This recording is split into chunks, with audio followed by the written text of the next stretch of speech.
So Steve Fawcett, HWPO training, successful weekend in Europe has passed us by. We'll start with Victor. He didn't do it the easy way, but he showed, as you said on Instagram yourself, a fairly hefty pair of cojones. Are you happy with how things went in the end? Yeah, in the end, yeah, I think is the main part of that phrase. Yeah, I mean, it wasn't.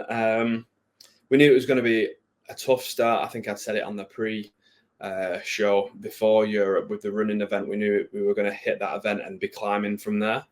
But he hit a bit of a stumbling block on the Saturday. He wasn't too well. He was sick quite a bit before event 2, and then it was struggling between event 2 and event 3. We had him in and out of the medical room, being sick again still. So to the exact reason we're not sure yet. Something that we need to get down to the bottom of, but it made for an interesting final day for sure. But he managed to pull himself together, keep some food down him on the Saturday evening to give him the energy needed to put the performances in that he needed on the final day. So yeah, it was definitely a roller coaster, but finished successfully, fortunately.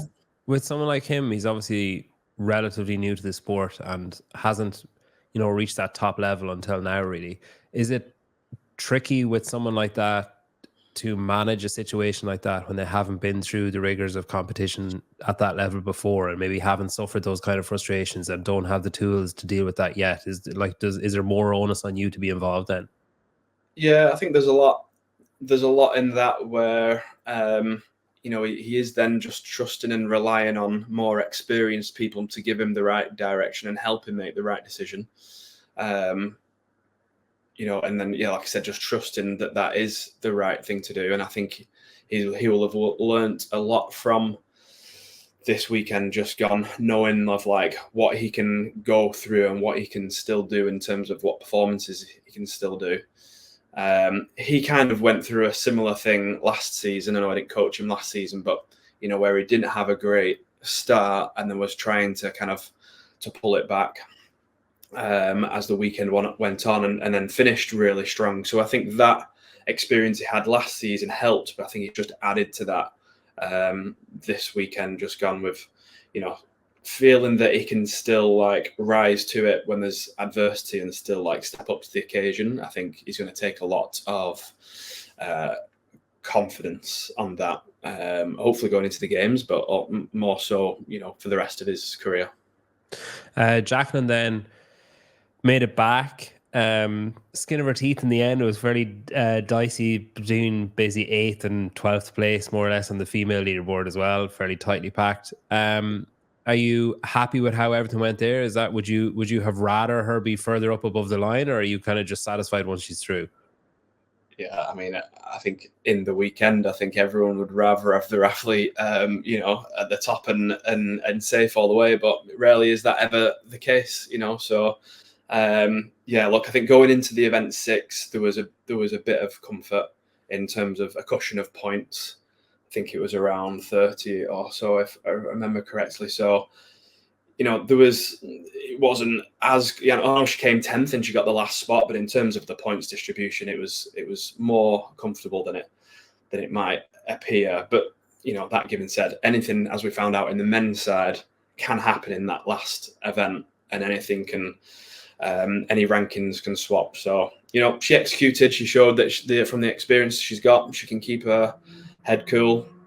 And she executed everything pretty much perfectly across the whole weekend, and that's ultimately what you need to do if you're going to get a qualifying spot in Europe. You need to try and limit the amount of errors and hope that other people accumulate them, and you can just rise up to the top. So yeah, happy that she's managed to get back after missing out last season.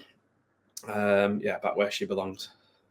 The plan then for the two of them, are they going to do their own thing for as long as possible and then go to America like kind of reasonably early before the games? Are they going to train together in Mallorca and acclimatize the heat? Like, what's the plan there? Yeah, we don't want to change too much with the preparation for any of the athletes, really, from what we've done up until this point. We don't want to suddenly, we've gone really individual with all of the athletes that we're working with, and we don't want to sort of get into games prep and then just suddenly clump everyone together. There's going to be advantages of getting everyone together in Vermont and then in Texas, ahead of time to acclimatize and get them over to stateside. But we still want to keep the approach the same in terms of we're giving Victor what he needs in the workout and, the sessions that he needs, and we're giving Jackie what she needs.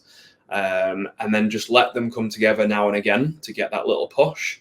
But we don't want to desensitize them to like that competitive environment that you can sometimes get a bit too much of if you're in a group leading into a competition. We want to make sure that they're excited and a bit nervous to go up against other people. And like I said, not desensitize that in training together leading in. So trying to keep things as similar as they have been up until this point, and get them across to America for more eyes on them, and just acclimatizing first of all in Vermont and then move down to Texas the closer we're getting.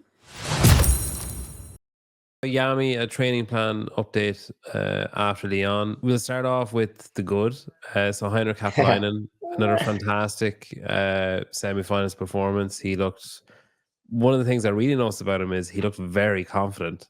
He was celebrating, especially on that last workout. Like, it was great to see a bit of showmanship. As a yardstick for success there for him, are you like pumped about that weekend for him? Are you excited about the games? Like, is he tracking exactly where you'd want him to be at this stage?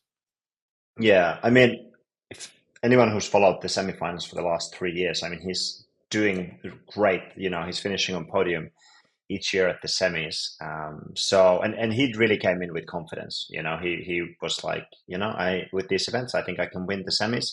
And it's great when the athlete goes in, with that mindset. And I do have to say that was like top 5 most boss finishes of CrossFit history, like having that confidence coming off from the semis, I think is great. And I think that bodes well for him at the games. We kind of want to break that top 20 for him at the games, hopefully inching him towards that top 10 this year. And I think he has a very good shot. He already texted me like, here's the list of things I want us to work on before the games. And that was like, we saw him, we went to Paris after the semis, saw him there on Monday night. And then, this morning I had a laundry list of things that we're going to work on. So yeah, he's definitely pushing it this year at the games. And I'm looking forward to pushing him into that top 20 for sure. BK then, he maybe put you through the ringer a little bit over the weekend with, Willie won't he? Were you nervous, say, off the back of Saturday? Were you anyway concerned? Were you always confident he'd squeak in? I mean, I wish he could have done it a different way, like had the last day at the first day, and then it would have been a much simpler weekend. But I had confidence. I know that for PK, the semis is always the most challenging competition of the year. Just we have this packed field that's just really good at semifinal style workouts. So it's been the last few years, it's been kind of like, I mean, he improved from last year in the end. So I had confidence all through the weekends. It doesn't mean that I wasn't stressed at times, but I also did I did not see a future where he did not make the games for that 11th time. So yeah, I'd be lying if I said that it was all chill, but I believed in him all the way through.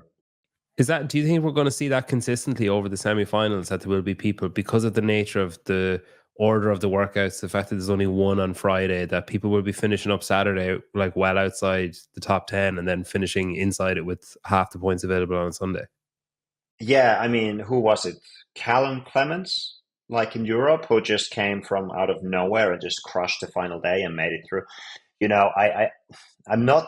I have to say, I thought before the weekend, it was like, oh, it's kind of cool that it's laid out like this. It makes sense with the teams and everything. But like after having gone through the weekend, having 300 points on the table on the final day, it's a weird competition. It's not the semifinals, regionals, or even the games that we're used to, in the sense that there's just half the points available on the final day, and nothing's really decided. I mean, we also had Uldis, who won first 2 events and then didn't qualify. I mean, it's a strange competition this year. We'll finish with Jonne. Obviously not the semifinals he would have wanted to have had. Is there an explanation, do you think, for what happened? Like, did he peak too soon? Was he, over prepared? Was he sick? Was he tired? Was there any kind of reason that you guys can pin down? I mean, I think that I don't think that things just happen, like there is some kind of a reason. I think that the best thing that I've gone through a lot of things in my head and spoken with him a little bit about it, but I think the best thing I can come up with, best theory, is that he was coming down with something at the beginning of the weekend that was still weighing him down. There's nothing in the preparation that would indicate that those events 1 and then 3 going that way. It was quite surprising. I mean, we only needed to have like an okay performance, like a 20th on the first event, and he would have made it through. So still, under investigation, what happened exactly there. I mean, he showed up on the final day. That was a good performance. I mean, really, he had those 2 events, that did not go well, and 1 and 3. And 3, especially number 3, I thought that we're going to get a much better placing. So we'll have to continue to investigate. I don't have here's the official reason why. He just did not feel like he could put out the power that he can in training, and even in the past week he had a much better performance in practice for both of those events than he did in the competition, on the competition floor. So mystery that will be solved for sure. Is there any kind of concern over, obviously he won the Open, he won quarterfinals, I don't know how he's approaching those. Was he approaching those from a perspective of, okay, I'm going to do my best workout, see what happens. Oh, I won the Open. Okay, I'm going to do my best workout, see what happens. Oh, I won quarterfinals. Or was he redoing workouts? Was it his aim? Was it his goal to win? And do you think maybe that played a part? No, I don't think it was his goal to win either one of them, because it doesn't really, at the end of the season, it doesn't matter so much. I mean, those are nice milestones to hit, but no. I mean, did he repeat some of the workouts? Yes. I mean, he repeated the wall ball burpee box jump over workout that nobody wanted to repeat, because he did not feel that his movement standards from the angle that he filmed were good enough. So that's the reason he repeated it. Not to get a better score. He was actually a little bit faster than his posted score on his first one, but he chose a bad angle for the wall balls. So he did it again. So it wasn't it didn't matter, and of course, when you see yourself on the leaderboard that you could win, of course, it's a motivation. But no, I mean, the main thing was always the games for him, and the semifinals was the most important stepping stone for that. So no, I don't think that's what happened. With someone like him, do you offer advice on, say, what his off season should look like now, what he should approach and what he should look at? Or do you, because he's so seasoned, do you just kind of leave him to his own devices and support him where he needs it? No, I mean, really, it's going to be a little bit of time off, and then we set the goals for the next competition that's coming up, whether it's Rogues or whether it's the next season, whether it's Dubai, whatever the next competition that he wants to be ready for, and then we get back to training. Just like we did before. It's not going to be hey, just do something, because he has big goals. He's still eyeing that podium at the games, and that goal has not gone anywhere with this weekend. So we just have to get to work. We have more time to prepare for the next season than any of the athletes who do qualify. So we have to take that advantage from this season and make the most out of it.